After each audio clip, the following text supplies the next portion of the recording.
जय हिंद साथियों।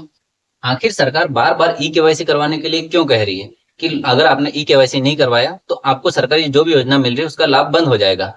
E KYC होता क्या है और हमें ई केवाईसी करवाना क्यों जरूरी है?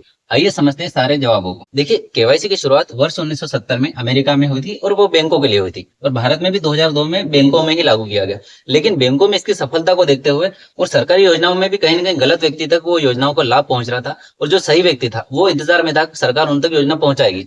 तो उसके लिए ज्यादा जरूरी था कि केवाईसी की जाए। और केवाईसी को किस प्रकार से जरूरी था, तो देखिए, राशन के लिए सरकार हमारे यहाँ योजना लागू कर रखी है कि 5 किलो राशन देगी सरकार।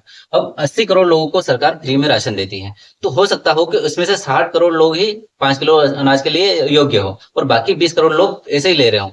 क्योंकि कई सारे लोग ऐसे हैं जो आर्थिक तौर पे आत्मनिर्भर है, लेकिन फिर भी वो सरकार से 5 किलो अनाज ले रहे हैं। अब अगर वो सरकार के पास 5 किलो राशन के पैसे बचेंगे 20 करोड़ लोगों के, तो हो सकता है उनको हम शिक्षा में खर्च करें, स्वास्थ्य सुविधा में और अन्य जगह खर्च कर सकते हैं, या फिर जो राशन दे रहे हैं वर्तमान में वो और बेहतर तरीके से दिया जा सकता है। दूसरा क्या है कि पेंशन का, तो अगर पेंशन में कई बार व्यक्ति के जो बुजुर्ग व्यक्ति हैं उनकी डेथ हो गई है और दो दो तीन तीन साल हो गए, कई बार 5 साल भी हो गए, लेकिन फिर भी उनको पेंशन दी जा रही है। और वर्तमान समय में जो व्यक्ति 60 वर्ष की उम्र के हुए हैं उनको पेंशन नहीं मिल पा रही है। ऐसे में सही व्यक्ति की पहचान की जाए। अब केवाईसी में क्या होता है, व्यक्ति को खुद जाना पड़ता है, अपना अंगूठा लगाना पड़ता है, अपनी पहचान बतानी पड़ती। ऐसे में यहाँ पर से उनका नाम कट जाएगा जो 5 साल से फ्री में पेंशन ले रहे हैं, और जो 60 वर्ष के हुए वर्तमान समय में उनको पेंशन दी जाएगी। तो सही व्यक्ति तक योजनाओं का लाभ पहुंचे, ये ज्यादा जरूरी है। अब अगला देखते हैं हम किसान का। कई बार ऐसे किसान हैं जो सिर्फ कागजों में किसान बने हुए, वास्तविकता में वो खेती किसानी करते नहीं है। ऐसे में वो 2-2 हजार किसान सम्मान निधि का गलत फायदा उठा रहे हैं।